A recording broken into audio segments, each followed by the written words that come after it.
December 13, 2025, was supposed to be a quiet Saturday at Brown University, a day like any other in the heart of Providence, Rhode Island. The campus, usually alive with the energy of students and faculty, was settling into the calm before the storm of final exams. The air was crisp, and the winter sun cast long shadows across the historic buildings, as students moved between dorms, libraries, and coffee shops, focused on their studies and the promise of winter break. Inside the libraries and common areas, students gathered in small groups, reviewing notes, sharing snacks, and encouraging each other through the stress of finals week. For many, it was a time of anticipation and hope, a chance to prove themselves after a semester of hard work. But in a matter of moments, everything changed. The ordinary sounds of campus life were interrupted by sirens and shouts, as reports of an active shooter shattered the sense of security that everyone took for granted. The peaceful atmosphere was replaced by confusion and fear, as students and staff tried to make sense of the chaos unfolding around them. The campus, home to over 10,000 students, was instantly transformed from a place of learning into a scene of panic and fear. People ran for cover, some ducking behind benches or trees, others sprinting toward the nearest building, desperate to find safety. The sense of community that defined Brown was suddenly replaced by a primal urge to survive. Within minutes, emergency alerts blared across phones and loudspeakers, instructing everyone to shelter in place. The university went into lockdown, with police tape blocking entrances and officers securing the perimeter. News of the incident spread rapidly, sending shockwaves through the campus and the wider Providence community. Students barricaded themselves in classrooms and offices, turning off lights and whispering anxiously. Many texted loved ones, trying to reassure their families while seeking updates about what was happening outside their doors. The uncertainty was overwhelming, and every minute felt like an eternity. In this chapter, we'll walk you through the timeline of that harrowing day, share the first-hand perspective of a student who lived through the ordeal, and explain how the university and local authorities responded to the crisis. We'll explore the decisions made in real time, and the impact those choices had on everyone involved. Behind the headlines and breaking news alerts are real people, students, friends, professors, and families, whose lives were changed in an instant. The fear, confusion, and heartbreak they experienced cannot be captured in a single news story, but their resilience and support for one another shine through. The events at Brown University serve as a stark reminder that tragedy can strike anywhere, at any time, forcing us all to confront difficult questions about safety, preparedness, and the strength of our communities. As we reflect on that day, we remember not just the fear, but also the courage and unity that emerged in its aftermath.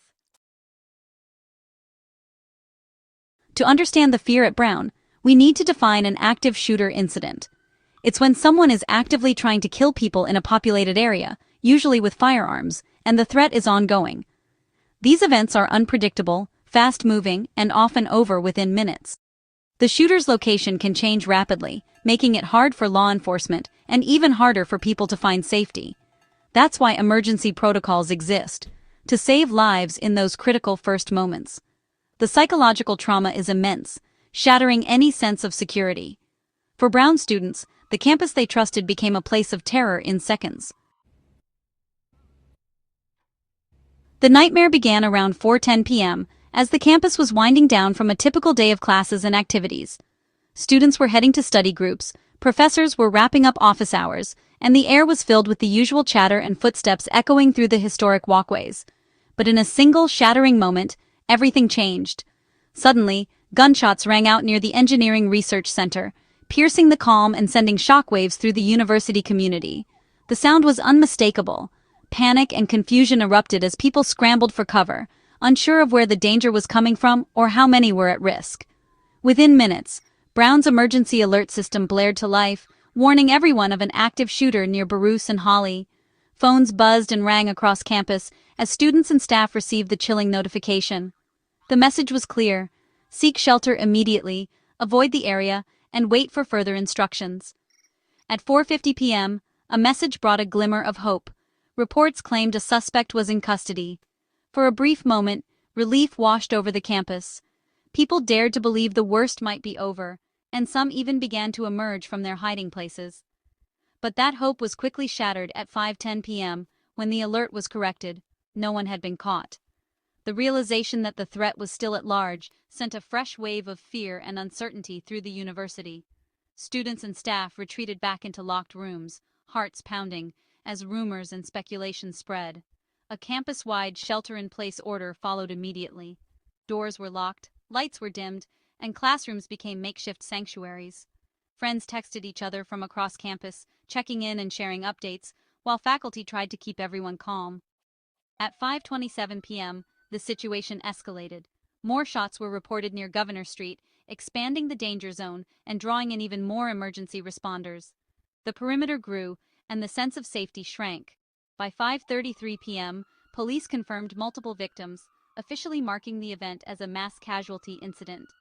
Sirens wailed, ambulances rushed to the scene, and the reality of the tragedy began to set in for everyone watching and waiting. Conflicting information and expanding danger zones fueled confusion and fear.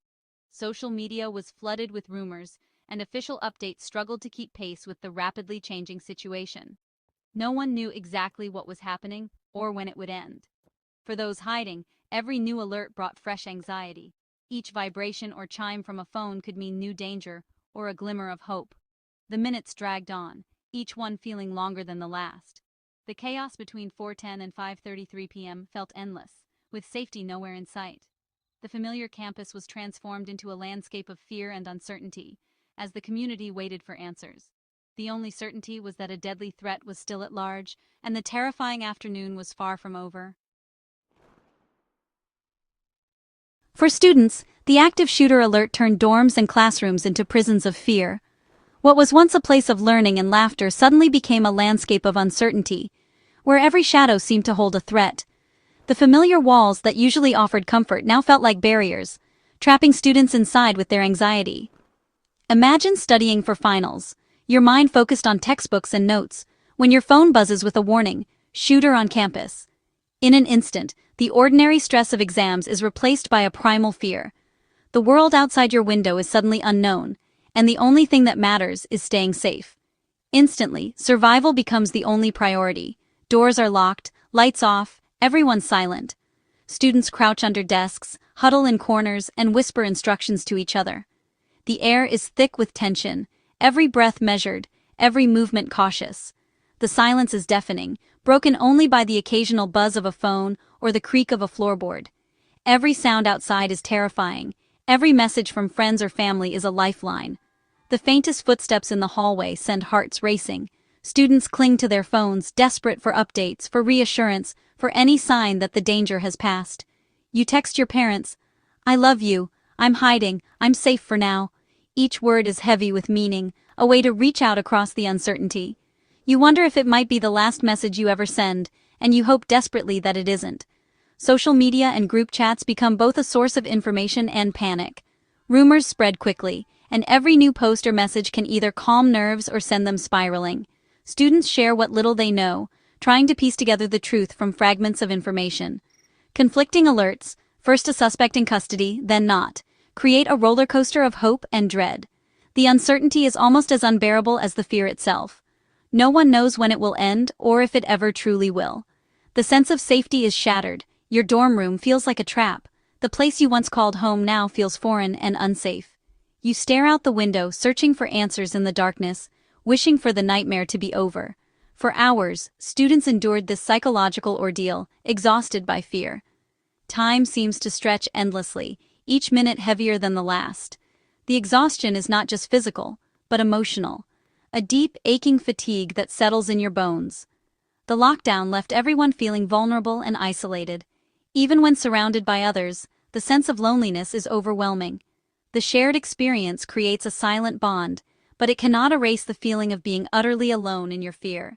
The memory of that fear will linger long after the doors are unlocked. For many, the campus will never feel quite the same. The echoes of that night will remain, a reminder of how quickly everything can change and how fragile the sense of safety truly is. Katie's son, a first-year student, was studying in the Engineering Research Center when the gunshots erupted. She described the terror of hearing shots from the classroom area. Danger felt immediate and close. Instinct took over.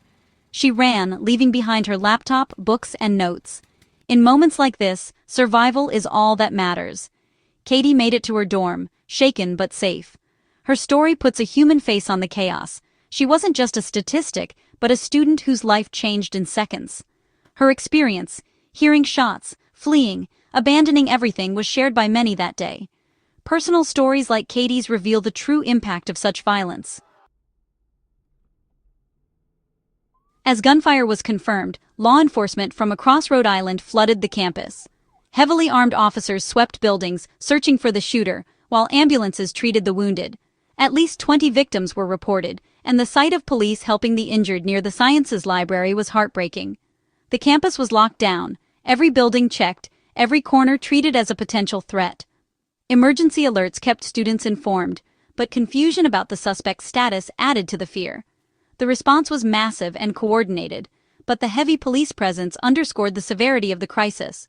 Brown's open campus became a fortified zone, united in fear and uncertainty. First responders worked tirelessly to protect and support the community. Shelter in place means finding the nearest secure room, locking or barricading the door, and staying hidden until authorities give the all clear. Turn off lights, silence phones, and stay away from doors and windows. The goal: make it as hard as possible for a shooter to find you. These steps buy precious time until law enforcement arrives. Running into hallways or outside can be deadly. Staying put is often the safest choice. For Brown students, sheltering in place shrank their world to a single room. It required discipline and trust in the process, even as fear mounted. Following these procedures is a critical survival strategy that saves lives. In a crisis, panic is natural, but following safety instructions is vital. Protocols like run, hide, fight are based on real-world experience and save lives. If you can escape, run, like Katie did. If not, hide and lock down. As a last resort, fight. Trusting official alerts, even amid confusion, is crucial. Ignoring instructions can put you and others in greater danger. Drills and training may seem routine, but they prepare you to act quickly when it matters most. The Brown incident is a tragic reminder that this knowledge is essential. Following instructions is both self-preservation and a responsibility to your community. As of December 13, 2025, the suspect remains at large, leaving Brown University and Providence on edge. The lockdown is over, but fear and uncertainty linger. A heavy police presence remains as the investigation continues. The university must now support its community through trauma and grief, with counseling and resources. Final exams seem trivial compared to the need for healing. This tragedy is a call to action for vigilance and preparedness everywhere. Safety is a shared responsibility. Report suspicious activity and know your emergency plans.